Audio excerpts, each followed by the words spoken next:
ये कहानी अश्विन की है, जो कि एक व्यापारी था, जिस वजह से अश्विन का ज्यादातर वक्त ऑफिस में बीतता था। उसे अक्सर घर जाते हुए देर हो जाती थी और वो देर रात घर पहुंचता। ऐसे ही एक दिन ऑफिस में बहुत ज्यादा काम होने की वजह से अश्विन को काफी देर हो गई।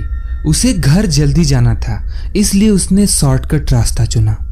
वो रास्ता थोड़ा कच्चा था और बहुत ही सुनसान था। वो उस रास्ते पे चला जा रहा था, जो कि एक गांव से होते हुए जाता था। ये रास्ता इतना सुनसान था कि रात के वक्त दूर दूर तक इंसान तो क्या, जानवर भी भटकने की हिम्मत नहीं करते थे। अभी अश्विन कुछ दूर ही आगे बढ़ा कि उसने देखा कि सामने एक कार खड़ी थी। भला ये कार यहाँ क्या कर रही है? अश्विन ने जब आसपास नजर दौड़ाई तो वहां कोई नहीं था। उसे घर जाने की जल्दी थी, इसलिए वो उतर के वहां कार को देखने के बजाय घर जाना ज्यादा बेहतर समझा और उसने अपनी कार आगे बढ़ा ली।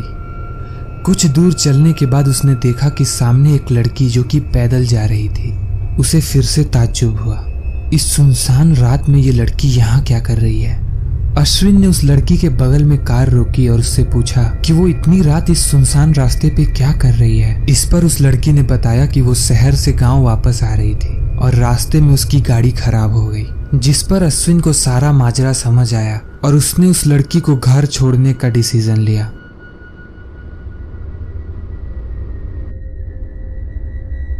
कुछ दूर पे एक मोड़ आने के बाद उस लड़की ने अश्विन को गाड़ी रोकने को बोला और कहा कि वो यहाँ से घर चली जाएगी। अश्विन ने गाड़ी रोकी और वो लड़की वहां से चली गई। इसके बाद अश्विन अपनी घर की तरफ आने लगा। रास्ते भर अश्विन उसी लड़की के बारे में सोचता रहा।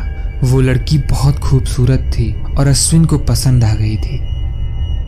अगले दिन जब अश्विन ऑफिस गया तो उसने देखा कि वही लड़की वहां ऑफिस में आई थी, नौकरी की तलाश में।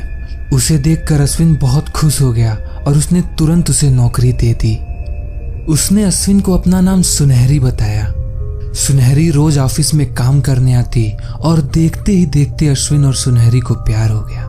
ये दोनों एक दूसरे को इस तरह चाहने लगे कि अश्विन ने अपने घर पे सुनहरी के बारे में सबको सब कुछ बता दिया।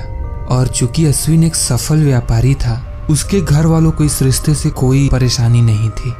कुछ दिन तक तो सब कुछ ठीक चला, पर अचानक शहर में लोगों की बड़ी ही अज्ञात तरीके से मौत होने लगी। शहर में जिन लोगों की भी मौत होती, उन लोगों के शरीर में एक भी बूंद खून नहीं मिलता था। हर कोई इसी बातों का पता लगाना चाहता था कि इन हत्या के पीछे हाथ किसका है। कुछ लोगों का तो ये भी मानना था कि ये सब काम किसी पिशाच का है।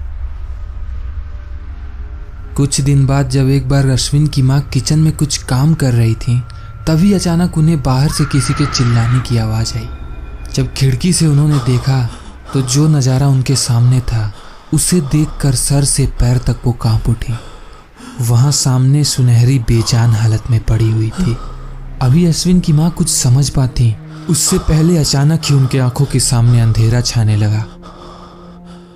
शाम में जब अश्विन घर आया तो उसने देखा कि घर में सुनहरी और माँ दोनों ही जमीन पे गिरे हुए हैं। जब उसने दोनों को उठाने की कोशिश की तो सुनहरी की अभी भी सांस चल रही थी, पर उसके माँ की मौत हो चुकी थी। अश्विन इस बात से बहुत दुखी हुआ और वो वापस अपनी माँ के कमरे में आया।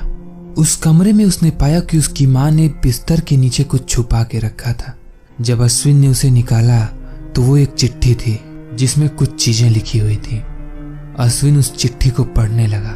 जैसे जैसे अश्विन उस चिट्ठी को पढ़ता, उसकी आंखों में गुस्से और आंसू की बाढ़ से निकलने लगी। तो क्या है इस चिट्ठी का रहस्य और कौन है जो इस शहर में लोगों को अज्ञात तरीके से मार रहा है? इन सब सवालों का जवाब आपको मिलेगा इस कहानी के अगले भाग में। सो हेलो फ्रेंड्स, मेरी तरफ से आपको और आपके परिवार को हैप्पी दिवाली। तो उम्मीद करता हूँ कि आपको ये वीडियो पसंद आई होगी। तो एक काम आपको मेरे लिए करना है, वो ये है कि आप इस वीडियो को लाइक करें और जितना हो पाए उतना शेयर करें। इस वीडियो का सेकंड पार्ट आपको जल्दी मिलेगा इस चैनल पे। उससे पहले मैं दिवाली हॉरर स्टोरी अपलोड करूंगा। तो अगर आपको इस कंटेंट से अपडेटेड रहना है तो please consider subscribing this channel. और अगर आपको नोटिफिकेशन नहीं मिलता है तो please press the bell icon. तब तक के लिए bye bye and take care. Until next time, later.